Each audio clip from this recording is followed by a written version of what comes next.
आप देखिए कोरोना काल में पूरा देश बंद था। मजदूर बिहार के हों चाहे मध्य प्रदेश के हों चाहे यूपी के हों, जब वो सड़कों से जा रहे थे तो ना उनके बारे में किसी बीजेपी सरकार ने सोचा, ना किसी राज्य में यूपी सरकार ने सोचा, वो भी बीजेपी की है। वहाँ पे भी किसानों ने ही खाना खिलाया उन मजदूरों को, गुरुद्वारों ने खाना खिलाया। अब हम अगर कभी दान करेंगे तो गुरुद्वारों को करेंगे, मंदिरों को हम कसम खाते हैं। मैं किसान का बेटा हूँ, मैं कसम खाता हूँ कभी जिंदगी में मंदिर में दान नहीं करूँगा। तो आपको तो कल वो खालिस्तानी कह देंगे। क्या खाली कहने से कुछ नहीं होता भैया, मेरा आइडेंटिफाई देख लो, एक बात बताओ, पता चल जाएगा कौन क्या है। और ये जो खालिस्तानी वाली बात है ना, 26 जनवरी को हम इनको सर्टिफिकेट देने के लिए ही आ रहे हैं, ट्रैक्टर रैली करने के लिए। इस दिल्ली के अंदर हमारा अधिकार है ट्रैक्टर रैली निकालने का, हमारा भी अधिकार है। हम इनको बताएंगे तुम हिंदुस्तानी हो या हम हिंदुस्तानी है, ये सर्टिफिकेट हम देंगे। इस सर्टिफिकेट को देने से कोई नहीं रोक सकता। मंदिर मस्जिद ने चाहे जो भी वो था, कोरोना काल में प्रधानमंत्री को तो फंड दिया। प्रधानमंत्री को तिरुपति बालाजी मंदिर ने भी, साई मंदिर ने भी, सब ने। लेकिन मजदूर समिति भी नहीं आ रही इसमें कहीं नहीं। अभी मैं आपको एक बात बता रहा हूँ, एक बात। अभी जैसे राम मंदिर के नाम पे रसीदें काट रहे हैं गाँव में, फर्जी रसीदें काट रहे, फर्जी रसीदें प्रूफ हो चुकी है। और बीजेपी के जो कैंडिडेट भी काट रहे हैं, बीजेपी के जो लोग फर्जी रसीदें काट रहे हैं वो भी नकली छपवा दी, मतलब अपनी जेबें भर रहे हैं। आपस में लड़ाइयाँ होनी शुरू हो गई, क्योंकि बेईमानी में लड़ाइयाँ ही होती हैं। ये किसान है, ये फंडिंग बोलते हैं। आके देखो ना गांव में कैसे घर घर से राशन इकट्ठा करके हम लाते हैं, ये कैसे कितनी मेहनत करते हैं। राम मंदिर के नाम पे रसीदें काटी जा रही हैं राम मंदिर बनाने के लिए गाँवों में, यूपी के अंदर भी, हमारे यहाँ पे भी कट रही है बागपत डिस्ट्रिक्ट में। नहीं, हमने नहीं कटवाई, हम नहीं कटवाएंगे। हम किसानों के लिए रसीद कटवाएंगे, हम किसानों के लिए राशन लेकर आएंगे। मंदिर से हमारा क्या मतलब है? हमारे गाँव में बहुत मंदिर है, झूठ बोल रहे हो आप। हमारे गाँव में बहुत मंदिर है भैया, वो अपने मंदिर गाँव में कटवा लेंगे, लेकिन उस मंदिर से हमारा क्या मतलब? नहीं, क्योंकि सदियों से मंदिर में पैसा जा रहा है। हर आदमी आस्था के नाम पे, डर के नाम पे पैसा देता है, ठीक है। लेकिन वो जब देश में बड़ी आपदा आती है तो ये लोग सामने नहीं आते। जैसे अभी आपने कोरोना काल में देखा, जब कोरोना काल में जब पूरे भारत बंद था, उस टाइम पे सारे मंदिर बंद हो गए थे। और जो हमारे मजदूर, बड़े मजदूर, जो गरीब लोग थे, जो पैदल चल के वापस गए अपने गाँव, जो मर गए, उनके लिए 1 रुपया, एक दान, एक पैसा भी उन्होंने नहीं दान किया। दूसरा, ये जो सिख कौम है ना, इसको मैं तो बड़ा सलूट करता हूँ, क्योंकि मैं डॉक्टर हूँ, मुझे पता है। जब डॉक्टर इलाज कर रहे थे ना, एम्स के, सफदरजंग के हमारे दोस्त जो ट्रीटमेंट कर रहे थे, उनको घरों में से लोगों ने निकाल दिया, उनको निकाल दिया। और उनके बचाव में कोई ट्रस्ट नहीं आया, कोई संगठन नहीं आया किसी भी तरह का कि उनको अपने यहाँ पे आश्रय दे दे। और निकाला क्यों? कि ये पेशेंट देख के वापस कोरोना लेके आएंगे, ठीक है। तो यही सिख द्वारा जो इनकी जो कमेटी है सिखों की, इन्होंने अपने गुरुद्वारे खोल दिए, अपने हॉस्टल खोल दिए। ये गवाह है, ये दुनिया जानती है। भारत में डॉक्टरों को जब जरूरत थी ना इन लोगों की, जिनके लिए वो काम कर रहे हैं, तो सिखों ने ही अपने दरवाजे खोले और उनको रहने के लिए जगह दी, उनको सेफ्टी दिया। ये मेरे जिंदाबाद इसको एक मैसेज दिया है कि जो आरएसएस, जो ये हिंदूवादी संगठन, जो भी हिंदुत्व के नाम पे, जात धर्म के, बिरादरी के नाम पे जाति से लोगों को तोड़ रहे थे ना, अलग कर रहे थे अब तक, और ये शासन में आ गए, ये ब्लैक आउट हो चुके हैं। आज के बाद में इनको मुश्किल हो जाएगा गाँव में जाना, पूरे देश में जाना और इस धर्म के नाम पे वोट मांगना, क्योंकि ये भी मेरा भाई है। देखो, ठीक है, ये भी मेरा भाई है। मैं दलित हूँ और ये पता नहीं क्या है, लेकिन हिंदुस्तानी है, भाई है। और यही ताना बाना है इस देश का, इस आंदोलन ने जो दिया है, और ये इन पे बहुत भारी पड़ने वाला है। आखिरी बार हम मोदी जी से कहना चाहते हैं, मोदी जी या अभी भी टाइम है आपके पास, अभी भी टाइम है, या तो आप ये बिल वापस ले लो, वरना ये आंदोलन वो इतिहास रचेगा कि पूरी दुनिया देखेगी, पूरा वर्ल्ड देखेगा। चरण सिंह के हम चौधरी चरण सिंह के अनुयायी हैं, उनके कदमों पर चलने वाले इंसान हैं। हम पीछे हटने वाले नहीं है, ना वो कभी पीछे हटे थे, ना ये किसान के बच्चे पीछे हटने वाले हैं। उनकी कर्म भूमि की कसम खा के कहते हैं ये बिल मोदी जी आपको वापस लेने पड़ेंगे, वरना तांडव होगा, तांडव। चरण सिंह जी ने तो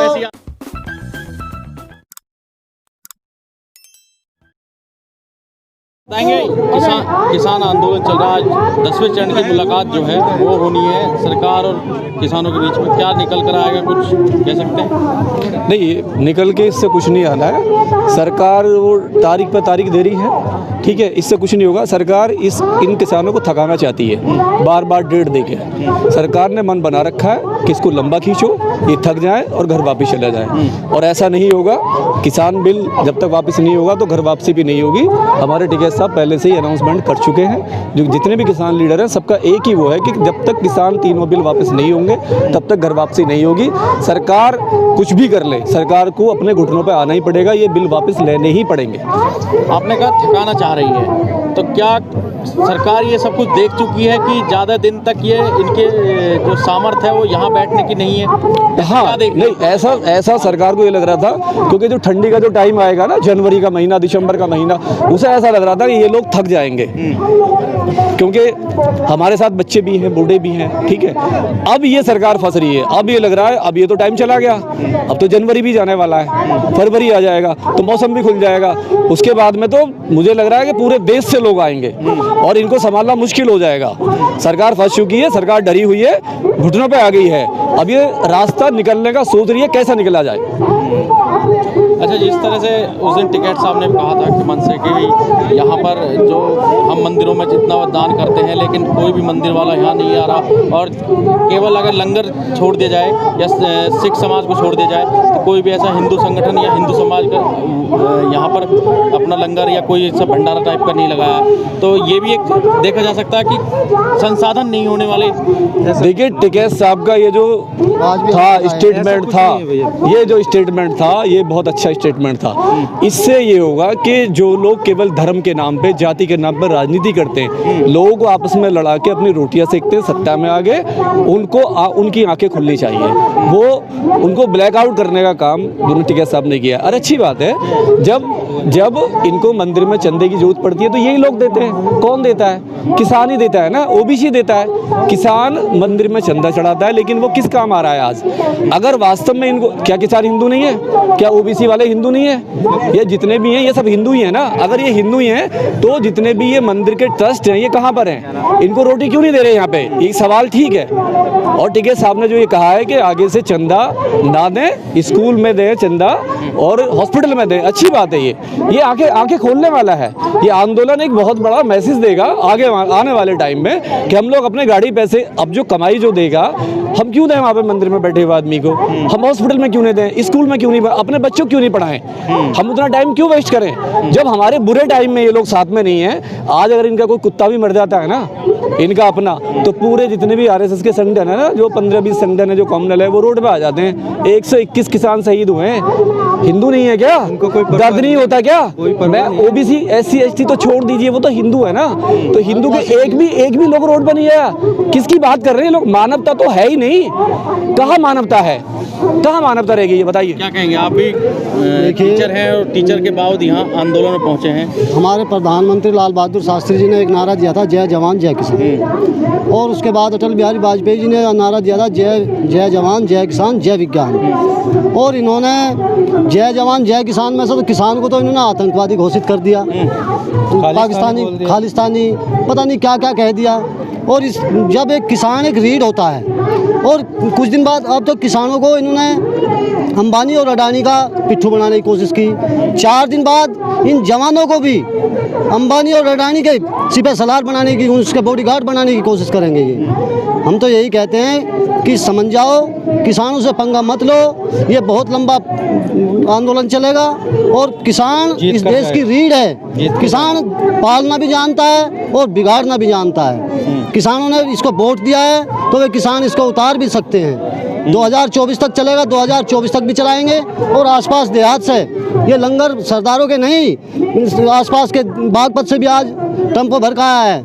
कल को बड़ौद से भी आया होगा, बागपत से भी आया होगा, पूरे देश के किसानों के लंगर हैं आसपास के भैया। दिल्ली के चारों तरफ से पूरे देश का किसान ठीक है, लंगर है, लेकिन इसमें खासकर वो ट्रस्ट, वो अखाड़ा नजर नहीं आ रहे हैं जो बहुत बड़े अपने आप को समाज सेवा के तौर पर दिखाते हैं, बताते हैं। देखिए टिकैत देखिए भाई साहब, हम देखिए एक बात राकेश जी कहते ने हैं। एक बात कही थी, उनकी बात बिल्कुल जायज़ है।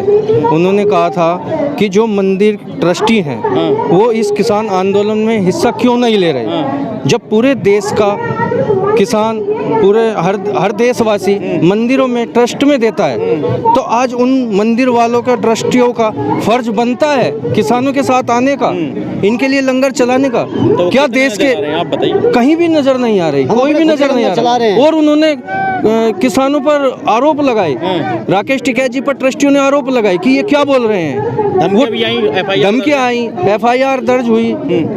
तो लेकिन इससे कुछ नहीं होने वाला, ये प्रोपगेंडे हैं बीजेपी सरकार के। किसान इससे डरने वाला नहीं है। ये तीनों कानून, काले कानून, तो कहा कि इलाज कर देंगे, इलाज करेंगे। हम यहाँ से नहीं जाने वाले देखिए, जब आज तक बिल दिल्ली के वापस, आसपास के जब देहात तक का, बिल वापस नहीं, देहात जितना भी है उनका हम कोई भी ट्रस्ट वापस है। नहीं जाने वाले। दिल्ली के आसपास के देहात का कोई ट्रस्ट नहीं है, वो तो घर से अपना इकट्ठा करते हैं और पुचाते हैं, और आप पुचाते रहेंगे, चाहे साल लगो, 2 साल लगो। ये बोलते हैं, ये बोलते हैं चाइना से फंडिंग, कनाडा से फंडिंग, अमेरिका से फंडिंग। अरे भाई, हमारी ट्रॉलियों में आके देखो, आज हम 2 लाख रुपए का राशन लेके गांव से इकट्ठा करके घर घर इकट्ठा किया हमने राशन, तब लेके यहाँ किसान भाइयों के लिए, किसानों की मदद के लिए हम किसान लोग आए हैं। इसको ये फंडिंग बोलते हैं, हमें ये खालिस्तानी बोलते हैं। अरे हमारे किसानों के बच्चे ये बताइए, सेना में, ये जो मंदिर ट्रस्ट है, ये किसी आपदा में दान नहीं करते, ये किसी भी चीज में दान नहीं। और ये किसी ऐसे आंदोलन में जो जन आंदोलन है उनमें किसी में दान नहीं करते। नहीं करते। तो ये राशि जाती कहाँ है, कहाँ जाती है, ये मैं भी ये जानना चाह रहा हूँ ये आपसे, सब कहाँ मंदिर जाता के है? पुजारी खा रहे हैं, ये सब मंदिर के पुजारी खा रहे हैं, और ये सब जो है मंदिर के पुजारी खा रहे हैं, या राम फिर मंदिर- ये इंडियन गवर्नमेंट, बीजेपी गवर्नमेंट खा रही है। अब देखो ये नहीं मंदिर, यार, ये मंदिर के पुजारी खा रहे हैं, ये तो स्कूल बन रहे अब आप देखो ना, मंदिर के नाम पे, राम मंदिर के नाम पे, अगर मैं आपको यूपी में ही बताऊं, राम मंदिर के नाम पे रसीदें काटी जा रही हैं राम मंदिर बनाने के लिए गाँवों में। यूपी के अंदर भी, हमारे यहाँ पे भी कट रही हैं, बागपत डिस्ट्रिक्ट कटवाई में। आपने? नहीं, हमने नहीं कटवाई, हम नहीं कटवाएंगे। हम किसानों के लिए रसीद कटवाएंगे, हम किसानों के लिए राशन लेके आएंगे। मंदिर से हमारा क्या मतलब है? हमारे गाँव में बहुत मंदिर है, झूठ बोल रहे हो आप। हमारे गाँव में बहुत मंदिर है भैया। नहीं वो कटवाई। अपने मंदिर गाँव में कटवा लेंगे, अच्छा, लेकिन उस मंदिर से हमारा क्या मतलब? नहीं कटवाए, नहीं कटवाई। धरती माँ की कसम, हम कोई रसीद मंदिर के लिए ना कटवाएंगे। आपसे भी मेरा सवाल है, ये कहते हैं कि हम जो जितना भी मंदिर, जितने भी समितियां हैं, या जितने भी अखाड़ा, जितने भी वो जो क्या कहते हैं इनको, मंदिर देखिए जी, उनको पहले तो बात ये आना चाहिए, अगर कोई स्कूल में, अस्पतालों में लगाते हैं, वे कहीं नहीं लगाते, हैं? कहीं कहाँ लगा रहे हैं बताओ? इतना मैटर पैसा वे अपने आप खा रहे हैं, जहाँ भी खा रहे हैं, मंदिर के पुजारी हाँ, जहाँ भी खा रहे हैं। मंदिरों में दान नहीं करें। ये बिल्कुल सही सवाल है आपका, बिल्कुल ये सवाल हम बनता भी स्कूलों है, में दान करेंगे, क्योंकि सदियों से हम हॉस्पिटलों में दान करेंगे। मंदिर में पैसा जा रहा है। हर आदमी आस्था के नाम पे, डर के नाम पे पैसा देता है, ठीक है। लेकिन वो जब देश में एक बड़ी आपदा आती है तो ये लोग सामने नहीं आते। जैसे अभी आपने कोरोना काल में देखा, जब कोरोना काल में जब बंद, पूरे भारत बंद था, उस टाइम पे सारे मंदिर बंद हो गए थे, और जो हमारे मजदूर, बड़े मजदूर, जो गरीब लोग थे, जो पैदल चल के वापस गए अपने क्या दिया गाँव, मंदिर के जो मर गए, क्या दिया उनके बोलो? लिए 1 रुपया, मंदिर एक के दान, ट्रस्टियों ने नहीं एक पैसा भी उन्होंने नहीं दान किया। दूसरा, ये जो सिख कौम है ना, इसको मैं तो बड़ा सलूट करता हूँ, क्योंकि मैं डॉक्टर हूँ, मुझे पता है। जब डॉक्टर इलाज कर रहे थे ना, एम्स के, सफदरजंग के हमारे दोस्त जो ट्रीटमेंट कर रहे थे, उनको घरों में से लोगों ने निकाल दिया, उनको निकाल दिया, और उनके बचाव में कोई ट्रस्ट नहीं आया, कोई संगठन नहीं आया किसी भी तरह का कि उनको अपने यहाँ पे आश्रय दे दे। और निकाला क्यों? कि ये पेशेंट देख के वापस कोरोना लेके आएंगे, ठीक है। तो यही सिख द्वारा, जो इनकी जो कमेटी है सिखों की, इन्होंने अपने गुरुद्वारे खोल दिए, अपने हॉस्टल खोल दिए। ये गवाह है, ये दुनिया जानती है। भारत में डॉक्टरों को जब जरूरत थी ना इन लोगों की, जिनके लिए वो काम कर रहे हैं, तो सिखों ने ही अपने दरवाजे खोले और उनको रहने के लिए जगह दी, उनको सेफ्टी दिया। ये मेन वो ये जो बात है, जो बात बताई इन भैया ने, ये सवालिया निशान नहीं खड़ा करते उन मंदिर समितियों को? ये सवालिया निशान बिल्कुल खड़ा करता है, बिल्कुल खड़ा करता है। जो वो भी आप देखिए, कोरोना काल में पूरा देश बंद था। मजदूर बिहार के हों, चाहे मध्य प्रदेश के हों, चाहे यूपी के हों, जब वो सड़कों से जा रहे थे, तो ना उनके बारे में किसी बीजेपी सरकार ने सोचा, ना किसी राज्य में यूपी सरकार ने सोचा, वो भी बीजेपी की है। वहाँ पे भी किसानों ने ही खाना खिलाया उन मजदूरों को, गुरुद्वारों ने खाना खिलाया। अब हम अगर कभी दान करेंगे तो गुरुद्वारों को करेंगे। मंदिरों को हम कसम खाते हैं, मैं किसान का बेटा हूँ, मैं कसम खाता हूँ कभी जिंदगी में मंदिर में दान नहीं करूँगा। तो आपको तो कल वो खालिस्तानी कह देंगे। क्या खाली कहने से कुछ नहीं होता भैया, मेरा आइडेंटिफाई देख लो, एक बात बताओ, पता चल जाएगा कौन क्या है। और ये जो खालिस्तानी वाली बात है ना, 26 जनवरी को हम इनको सर्टिफिकेट देने के लिए ही आ रहे हैं, ट्रैक्टर रैली करने के लिए। इस दिल्ली के अंदर हमारा अधिकार है ट्रैक्टर रैली निकालने का, हमारा भी अधिकार है। हम इनको बताएंगे तुम हिंदुस्तानी हो या हम हिंदुस्तानी है, ये सर्टिफिकेट हम देंगे। इस सर्टिफिकेट को देने से कोई नहीं रोक सकता। मंदिर मस्जिद ने चाहे जो भी वो था, कोरोना काल में प्रधानमंत्री को तो फंड दिया, प्रधानमंत्री और तिरुपति बालाजी मंदिर ने भी, साई मंदिर ने भी, सब ने। लेकिन मजदूर समिति भी नहीं आ रही इसमें कहीं। अभी मैं आपको एक बात बता रहा हूँ, एक बात।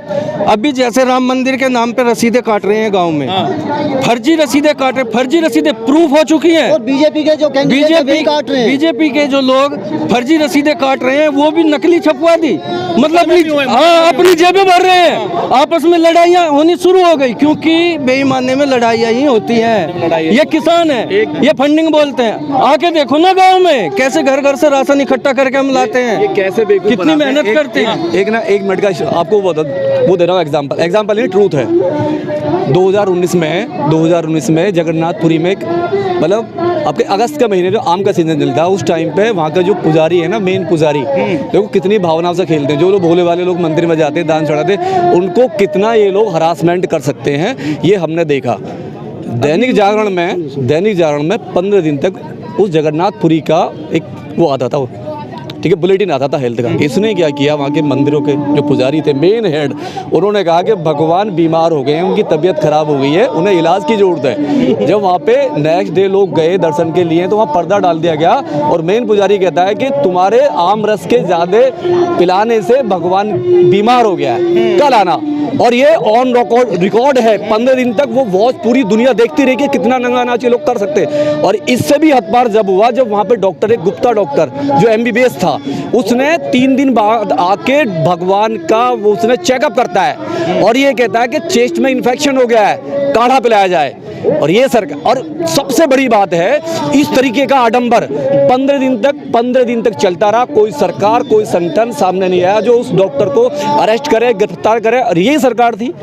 तो इससे ये साबित होता है कि अपनी मनमर्जी से आप जो भोले भाले लोग मंदिर में जाते हैं, श्रद्धा की वजह से आप उनको जिस मर्जी से यूज कर सकते हो। ये बहुत बड़ा एग्जाम्पल है, ऑन रिकॉर्ड है, आप चेक कर सकते हो। मैं अपनी आप बताओ जी, इसमें तो एक बात और बताना चाहता हूं। अभी यूपी सरकार की हम आपको बताते हैं, हाथरस कांड हुआ, एक बच्ची का रेप हुआ, उसमें इन्होंने मीडिया को अंदर तक नहीं घुसने दिया। यूपी गवर्नमेंट ने, पुलिस ने, उन आरोपियों को बचाने के लिए। लेकिन क्या हुआ, CBI जांच हुई, क्या हुआ उसमें, जांच में निकल कर पकड़े गए, जांच में निकल के आए। उस बच्ची को हैवानियत का शिकार बनाया गया। 5 लड़कों ने उसका यौन शोषण करके और उसको मृत्यु लोक पहुंचा दिया। अब कहाँ है योगी सरकार, क्यों नहीं बोलते योगी जी? सही बात। अभी आपने देखा होगा यूपी के अंदर अभी पिछले दिनों एक पुजारी ने मंदिर में एक युवती को अपना हवस का शिकार बनाया। कहाँ है योगी सरकार? ये गुंडा सरकार चल रही है। गुंडा सरकार। ये बोलते हैं राम की सरकार नहीं है, ये रावण की सरकार है। और इसको अब की बार हम दिखा के रहेंगे। हम किसान, दलितों पर बलात्कार होता है तो कहते हैं जी वहाँ हिंदू खतरे में है। इंडिया में लड़की की जीभ काटी जाती है हाथरस में, और नहीं सुनो, उसमें क्या? हाँ नहीं, उसमें क्या है ना, वो हिंदू नहीं है, नहीं है ही नहीं, जाति से वो जाति से एक। आप मानते हैं बात को? नहीं, मोदी जी देशभक्त है, मोदी जी के भक्त। हमारे प्रधानमंत्री जी पाकिस्तान में पूरी देश की जनता को बिना बताए अपना हवाई जहाज उतार देते हैं, 100 लौटा रहे हैं वहाँ के प्रधानमंत्री की माताओं को। लेकिन ये किसान नजर नहीं आ रहे प्रधानमंत्री जी को। 120 किसान शहीद हो चुके हैं। मोदी जी अपनी आंखें खोल लो, वरना हम खुद खोल देंगे। किसान के बेटे हैं हम देश चलाते हैं। जवान भी हमारा है और किसान भी हमारा है। अन्नदाता जिंदाबाद। इसको एक मैसेज दिया है कि जो RSS, जो ये हिंदूवादी संगठन, जो भी हिंदुत्व के नाम पे, जात धर्म के, बिरादरी के नाम पे जाति से लोगों को तोड़ रहे थे ना, अलग कर रहे थे अब तक, और ये शासन में आ गए, ये ब्लैकआउट हो चुके हैं। आज के बाद में इनको मुश्किल हो जाएगा गाँव में जाना, पूरे देश में जाना और इस धर्म के नाम पे वोट मांगना, क्योंकि ये भी मेरा भाई है, देखो ठीक है, ये भी मेरा भाई है। मैं दलित हूँ और ये पता नहीं क्या है, लेकिन हिंदुस्तानी है, भाई है। और यही ताना बाना है इस देश का, इस आंदोलन ने जो दिया है, और ये इन पे बहुत भारी पड़ने वाला और है। आखिरी बार हम मोदी जी से कहना भारी चाहते पड़ने वाला है हैं, ये। मोदी जी उधर या तीनों बिल अभी भी वापस ले, टाइम है इनको आपके घर पास, जाने दे। अभी भी टाइम है, या तो आप ये बिल वापस ले लो, वरना ये आंदोलन वो इतिहास रचेगा कि पूरी दुनिया देखेगी, पूरा वर्ल्ड देखेगा। चरण सिंह के हम चौधरी चरण सिंह के अनुयायी हैं, उनके कदमों पर चलने वाले इंसान हैं। हम पीछे हटने वाले नहीं है, ना वो कभी पीछे हटे थे, ना ये किसान के बच्चे पीछे हटने वाले हैं। उनकी कर्म भूमि की कसम खा के कहते हैं ये बिल मोदी जी आपको वापस लेने पड़ेंगे, वरना तांडव होगा, तांडव। चरण सिंह जी ने तो आजकल भी बहुत मंडूसी तांडव प्रथा तो खत्म उन्होंने कर दी। मशहूर कर दी। चरण सिंह जी ने तो आपसे एक लास्ट क्वेश्चन। चरण सिंह जी ने तो मंडूसी प्रथा खत्म की थी, और ये मंडूसी प्रथा हमारे पर थोपना चाहते ये बेचना चाह रहे हैं, फिर से हमारी और जमीन हमारे को कब्जाना चाह रहे हैं, किसान को तो फिर से कब्जाना चाह रहे किसान हैं। को तो ये मंडूसी बनाना ही चाह रहे हैं, और जवानों को भी बॉडीगार्ड ना बना दे अंबानी और अडानी। ये जमीनें हमें चौधरी चरण सिंह जी ने कॉरपोरेट वो जय घरानों जवान, जय से किसान का कॉरपोरेट नारा घरानों ये से खत्म ना कर दे। छीनकर हमें किसानों कदर को है। दी थी, किसानों को दी थी, लेकिन फिर से ये मोदी सरकार, ये जालिम मोदी फिर से वही जमीनें खोजकर कॉरपोरेट के हाथों में देना चाहता है। और हम इन मंसूबों में मोदी सरकार को कामयाब बिल्कुल नहीं होने देंगे। ये जय जवान, जवान, जवान, चौधरी चरण सिंह, चौधरी चरण सिंह, जय भीम, जय भीम, जय भीम, जय भीम, जय किसान।